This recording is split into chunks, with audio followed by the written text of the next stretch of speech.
উপজেলা প্রকৌশল প্রফেসর সাহেব। সম্মানিত উপস্থিতি, সবাইকে আসসালামু আলাইকুম। তো আজকের এই মাদ্রাসা অভিভাবক সমাবেশ উপস্থিত হতে পেরে আমি নিজেকে সম্মানিত বোধ করছি।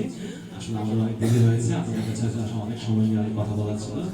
তো যাক, সবকিছু বলতে না পারলে আমি দেখতে পাচ্ছি কিছু শিক্ষার্থীরা রয়েছেন।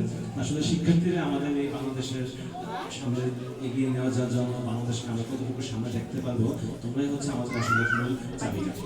তোমরা যখন নিজেরা ভালো পড়াশোনা করে ভালো আলোকিত মানুষ হবা, তাহলে কিন্তু আমাদের দেশটা সামনের দিকে এগিয়ে যায়।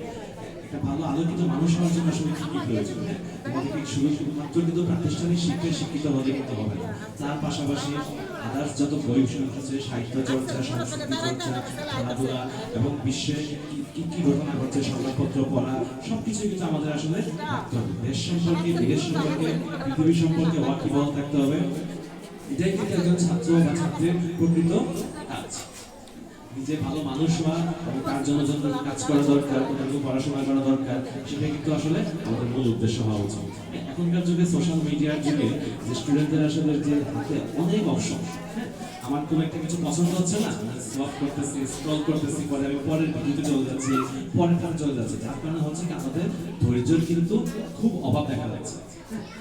আমি যখন ছোটবেলায় পড়ছিলাম, তখন একটা বই ছিল কবিতা কালীপ্রসন্ন ঘোষের, যে একবার না পারিলে দেখো শতবার। আমরা একটা জিনিসের পিছনে লেগে থাকতে হতো। পরিশ্রম সফলতার চাবিকাঠি। পরিশ্রম এবং অধ্যবসায় যদি থাকে, ধৈর্য যদি থাকে, তাহলে তোমার কাঙ্ক্ষিত লক্ষ্য অভিষ্ট অবশ্যই অর্জিত হবে। কিন্তু এখনকার যে জেনারেশন, প্রতিবারই জেনারেশনের একটা গ্যাপ তৈরি হয়, একটা জেনারেশন সেই ধরনের বিষয় নিয়ে সামনে আগায়। আমাদের জেনারেশন দেখতে পাচ্ছি যে নতুন যে জেনারেশনটা, তাদের ভিতরে আসলে ধৈর্যের